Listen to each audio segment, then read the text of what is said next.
আমাদের প্রত্যেকের বাসাতেই কম বেশি এরকম অন টাইম নুডলসের পট থাকে। আর এই অন টাইম নুডলসের পট দিয়ে আজকে আপনাদের সাথে খুব সুন্দর একটা পট তৈরি করে দেখাবো, যেটা আপনারা প্লান্টার হিসেবে ইনডোরেও ব্যবহার করতে পারবেন অথবা বেলকনিতেও ব্যবহার করতে পারবেন। আসসালামু আলাইকুম আমার কলিজার আপু ভাইয়ারা, কেমন আছেন সবাই? আশা করছি যে যেখান থেকে আমার আজকের ভিডিওটা দেখছেন সবাই ভালো আছেন। আলহামদুলিল্লাহ আমিও ভালোই আছি। কথা বলতে বলতে কাজ শুরু করে দিয়েছি। প্রথমে এই পটের মধ্যে আমি অ্যাক্রিলিকের যে ব্রাউন কালারটা আছে সেটা করে নিব। আজকে আর বেস কালার করিনি, এই ব্রাউন কালারটা আমি দুইবার করে নিয়েছি।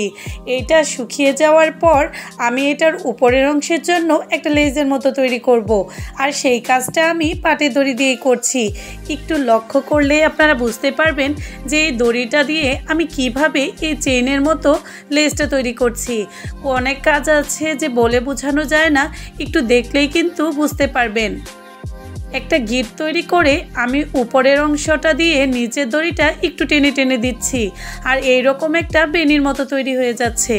এইটা যদি তৈরি করতে না পারেন তাহলে 3টা দড়ি দিয়ে আমরা চুলে যেভাবে বেনি করি সেইভাবেও করে নিতে পারেন, অথবা এটা ছাড়াও কিন্তু হবে, একদমই অপশনাল।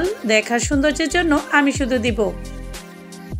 এই তো কালারটা শুকিয়ে গিয়েছে, এখন ফেভিকলারটা দিয়ে উপরের অংশে এটা আমি সেট করে দিব। ভিডিওর এই পর্যায়ে এসে আপনাদের কাছে ছোট্ট একটা অনুরোধ, যারা এখনও আমার চ্যানেলটি সাবস্ক্রাইব করেননি চাইলে আমার এই ছোট চ্যানেলটি সাবস্ক্রাইব করে বেল আইকনটা বাজিয়ে রাখতে পারেন। যখনই আমি নতুন নতুন ভিডিও দিব নোটিফিকেশানটা আপনাদের কাছে পৌঁছে যাবে। ইতিমধ্যে যারা আমাকে সাপোর্ট করে এতটা দূর নিয়ে এসেছেন তাদের ভালোবাসার কথা আমি কখনোই ভুলতে পারবো না। এমন অনেক আপু ভাইয়ারা আছে যে এই পর্যন্ত আমাকে এখনও সাপোর্ট করে যাচ্ছেন। এই তো আমার দড়িটা লাগানো হয়ে গিয়েছে। এখন 0 নাম্বার তুলির সাহায্যে হোয়াইট কালার দিয়ে এই পটটার মধ্যে আমি ডিজাইন করে নিব। ডিজাইনটা দেখলে আপনারা বুঝতে পারবেন একদমই সহজ। আর যদি আপনারা এরকম ডিজাইন করতে না চান চাইলে এখানে ফুল পাতা যে কোনো কিছুই আঁকতে পারেন, অথবা অন্য কালারও ইউজ করতে পারেন, কোনো সমস্যা নেই। আমি চেষ্টা করি প্রতিনিয়তই আপনাদের জন্য নতুন নতুন ভিডিও নিয়ে আসার জন্য। আপনারা আমার ভিডিওগুলো দেখতে এতটাই পছন্দ করেন যে আমি আপনাদের জন্য একদম অল্প বাজেটে কিভাবে নতুন নতুন জিনিস তৈরি করতে পারবেন এবং পুরাতনকে রিসাইকেল করে নতুন একটা রূপ দিতে পারবেন সেটা ধারণা দিয়ে থাকি। কারণ ঘরে থাকা এমন অনেক কিছু আছে যেটা আমাদের কোনো কাজেই আসে না, কিন্তু আমার চ্যানেলটা ভিজিট করলে বুঝতে পারবেন আমি এমন অনেক কিছু দিয়ে ভিডিও তৈরি করি যেটা আমরা ফেলে দেই, কিন্তু সেই ফেলে দেওয়া জিনিসেও যে ঘর ডেকোরেশন করা যায় সেটা আমার ভিডিওগুলো না দেখলে বুঝতে পারবেন না।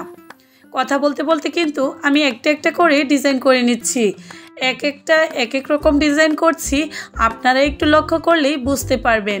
যেহেতু আমি ক্রাফটিং অথবা পেন্টিংয়ের কাজ করি, এমন অনেক ডিজাইনই আমার আঁকতে হয়।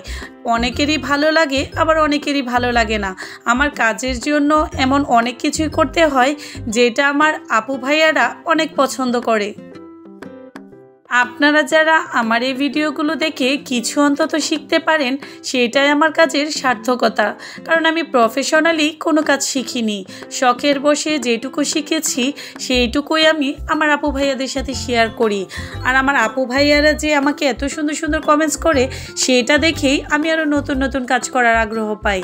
ইদানিং একটু ব্যস্ততায় কাউকেই তেমন সময় দিতে পারছি না, যেহেতু বাবুর পরীক্ষা চলছে। ইনশাল্লাহ পরীক্ষা শেষ হয়ে গেলে আগের মতো আবার অ্যাক্টিভ হব। এখন আমি নিচের দিকে একটা বর্ডারের মতো তৈরি করছি। এটা দেওয়ার পরে এই পটটার সৌন্দর্য আরও বেড়ে গিয়েছিল। এই তো আমি ছোট ছোট করে শুধু টান দিয়ে দিচ্ছি। আমি একদম সহজ ডিজাইন আঁকার চেষ্টা করি যেটা আপনারা সবাই তৈরি করতে পারেন। উপরের অংশেও সেমভাবেই টেনে টেনে দিব, শুধু দাড়িগুলো একটু লম্বা রাখবো। এই তো আমি উপরের পাশেও এইভাবেই একটু দাড়ি টেনে দিচ্ছি যাতে করে এটা একটা বর্ডারের মতো তৈরি হয় আর দেখতেও একটু ভালো লাগে। আমার কাজগুলো আপনাদের কেমন লাগে অবশ্যই আমাকে কমেন্টস করে জানাবেন, অথবা কী ধরনের ভিডিও দেখতে চাচ্ছেন সেটাও কমেন্টস করে জানাতে পারেন। আপনাদের সুন্দর সুন্দর কমেন্টস পেলে আমি আরও নতুন নতুন কাজ করার আগ্রহ পাই।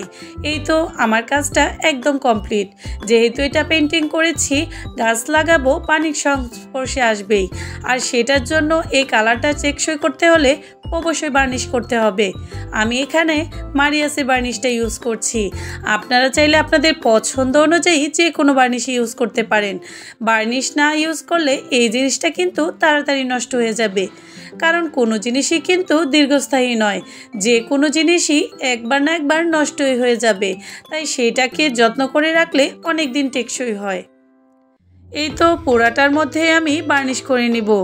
একবার বার্নিশটা শুকিয়ে যাওয়ার পর আমি আবার দ্বিতীয়বার বার্নিশের কোট দিয়ে নিব, যাতে করে এটা আরও টেকসই হয়।